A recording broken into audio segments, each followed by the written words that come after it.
Introduce yourself. What's your name? Travis Lee. Born and raised in Toledo? Yes, sir. You got to this point where you at, you know. But I'm gonna let you take over. Like, so, how do you?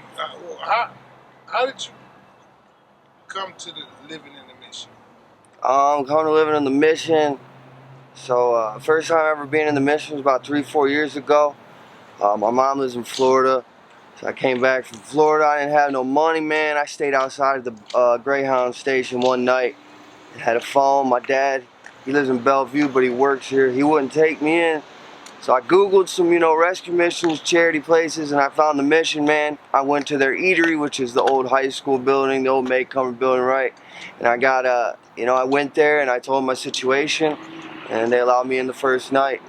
So ever since then, it's been like a refuge for me, How old is you? 35. 35. Yes, sir. You was telling me that you live where? I've been to Panama City for about 4.5 years of my life, where my mother lives. My dad lives in Bellevue. I've lived with him here and there. And also Jacksonville, a year and a half. And when I was young, I went to the military for a little while. So I stayed in Norfolk, Virginia, San Diego, California, and Chicago, Illinois. How long did you say you was in the military? Year and a half. Honorable? No, sir, other than honorable. But not dishonorable or not a bad conduct. So what was it? Other than honorable. What is that?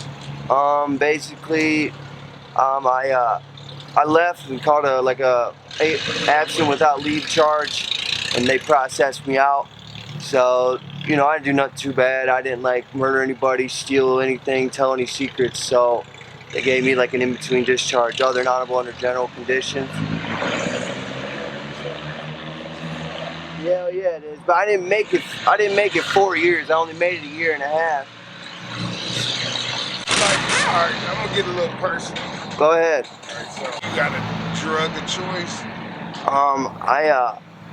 I am on some prescription pain meds that I received from the doctors over at Zeph. So, yeah, you know what I mean. Have you been an abuser of prescription drugs? When I was younger, yeah, and I wasn't able to be prescribed them, yeah. I smoked weed. I was big and heavy into weed growing up. But I'm saying, so the pills, they wouldn't prescribe it to you, and then, they do it in the program? Yes, sir. You get monitored? Uh-huh. So do you do a program? Yeah. They got me going to starting groups this week on Wednesday. So how bad did you get on the pills? When I was on the pills, I was so bad I couldn't get out of bed. You know what I mean? So I was real bad. That was when I was 25 years old. Perks. Yes, sir. Oxys. Did you ever go to any other type of drugs? Cocaine. Did you start with coke? No, sir. Started with marijuana. Alcohol and marijuana. And cigarettes, and energy drinks. That was what I did when I was young. Most people say it's like the catalyst or a start. Do you feel that way? I feel like marijuana was definitely my starter drug. I was real bad on it, man. I would go and rob, the stores like Walmart and Myers. I'd steal remote controls for Xboxes and PlayStations and turn them in. Drive around in my truck low on gas. I had to have marijuana. You know what I mean? My aunt smoked it. I'd rob it from her. I wasn't working then, but that was definitely the drug that I was very attached to. Man, that's hard for me to believe. Well, not believe. I know it's all different and then I feel bad for smoking in front of you. That's cool. They test me up at Zeph. So yesterday I smoked a dude that had a sativa pen, which is only just a little THC, so it's not a whole lot because it's strong marijuana nowadays. It ain't like it once was, so it makes it it really, it hits me hard. So I took a little hit off his sativa pens and stuff like that, So you was doing this. You was robbing off of Reggie. Robbing for Reggie. But yeah, that was about 15 years ago almost. For Reggie. Yeah, you know, a little dro here and there. That was back when it was like, you know, brown brickweed, you know, Mexican brickweed or whatever, seeds and shit, whatever they were getting it from. You know what I mean? But And was you mixing the coke with it, or like? I had a cousin. She had a very bad coke addiction. Her father was rich, right?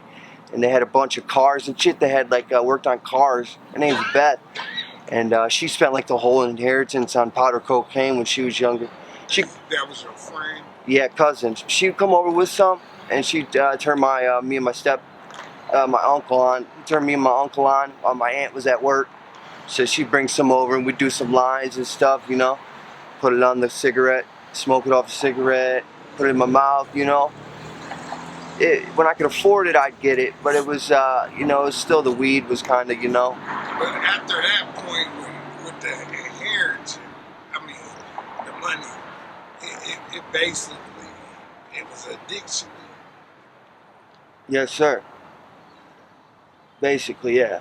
But not until about a few years ago, actually, to where coke became more prominent in my life. You know, crack cocaine or cocaine, you know. You use crack too? Yeah.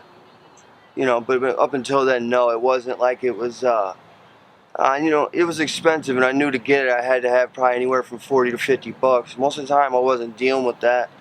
And here and there, I'd get it. You know, I didn't try crack cocaine or heroin until the age of about 25 years old. I tried them in the same night. I smoked crack and I did shot up heroin. And from there, it was when somebody would bring it around and offer it, family members, you know. I'd run into a guy here and there and I'd buy some, but for the most part, it wasn't too easy to find, you know. I've shot up about 5 times in my life total. Heroin and fentanyl. So it's like right now, like you would probably snort it and shoot it. Yeah. Yeah, you don't know these days. They say it's coke, and it ain't gonna be coke. Right. You know. Just for some of that spot. A whole different world. I got like 7 ODs on my record, so I won't mess with it too much, man. It's you know, it scares me in a sense, you know. So I look from the coke or fentanyl, heroin. oh, snorting. Yes. Are you in OD 7 times? Yeah. So one time in a coma for about a day. So and I'd like to say I've learned because I haven't really done it so much in the past year. A few times here and there. So when somebody brings it up, I won't mess with it too much, just because I know like there's a chance I'm probably gonna OD and wind up in the hospital. Is it that it's too strong, or you don't know how to stop? Too strong, and don't know how to stop. You know. It just, I'm telling you, it was like a spiritual battle that I was in that night. I'm telling you, a spiritual battle. This dude, he kept trying to run me over, and he just smashed me on the side of the house and everything. I'm talking about like SpongeBob, Squidward.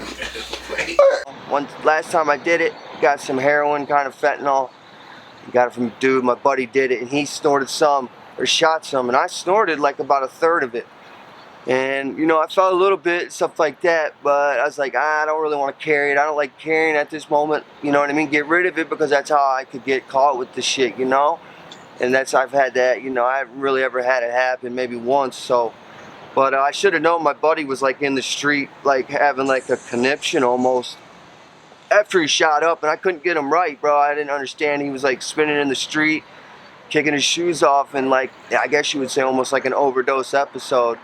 And what do? I snorted the rest of it. Next thing I know, I'm doing the exact same thing my friends told me. So, after you seen him, you snorted it? Yeah, the rest of it, yeah.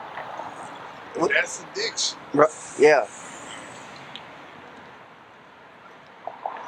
Like that was the last time you OD'd? Yep. You said 7. Yes, about 7 times.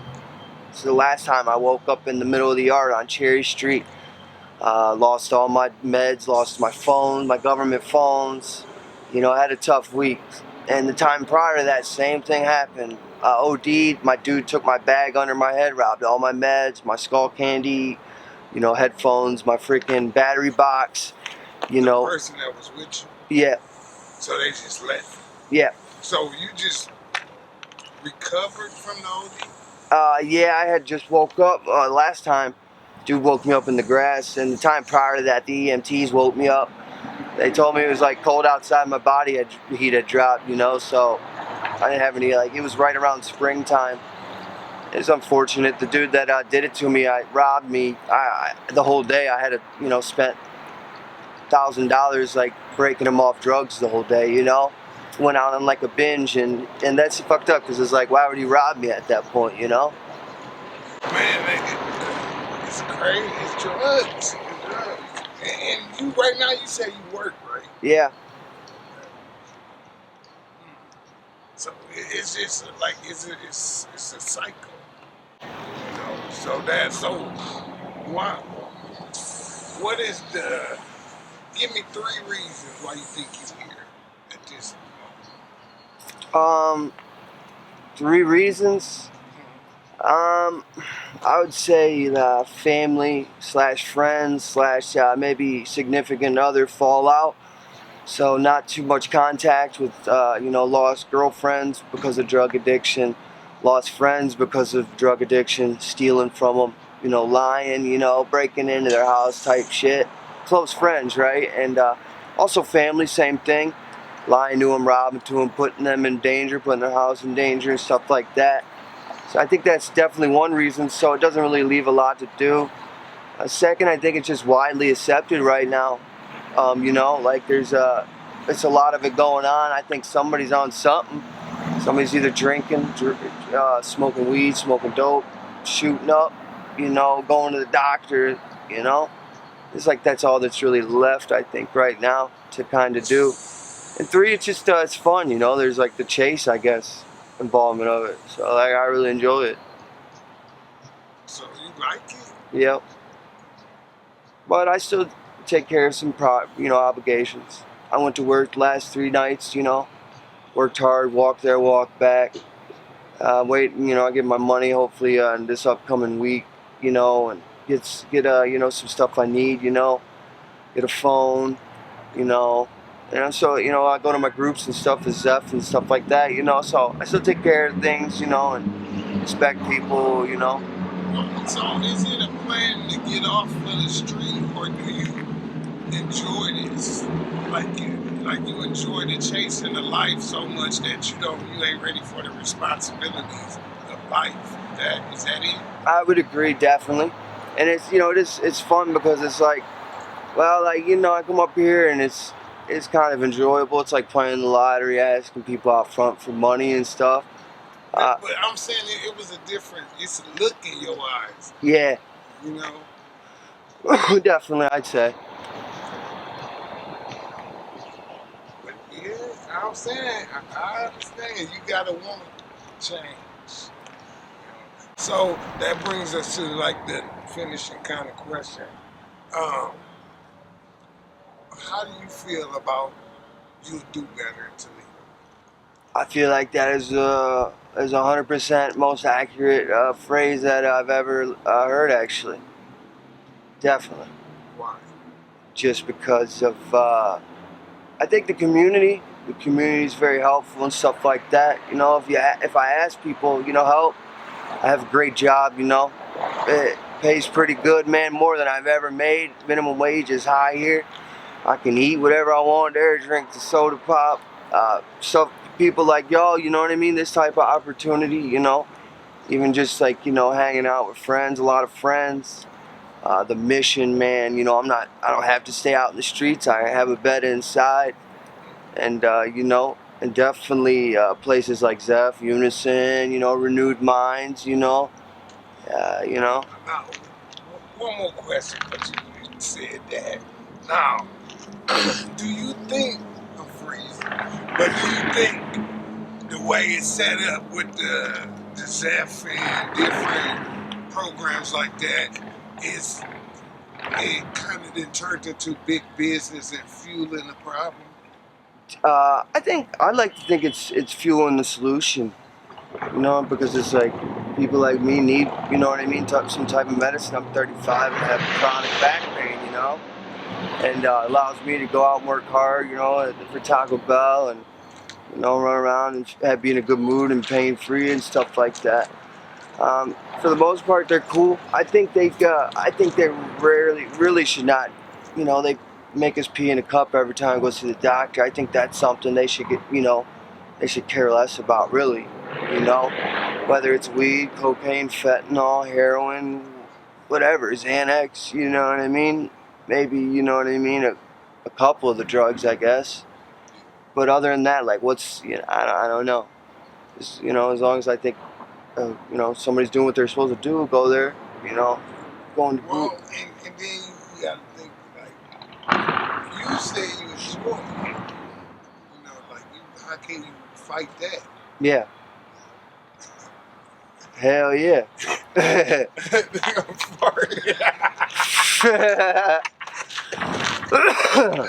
Oh, shit. But yeah, all right, man, I really appreciate you take the time out. And like I said, Yes, sir. Thanks, sir. yes, Thank y'all. all right. God bless you. Yeah, too.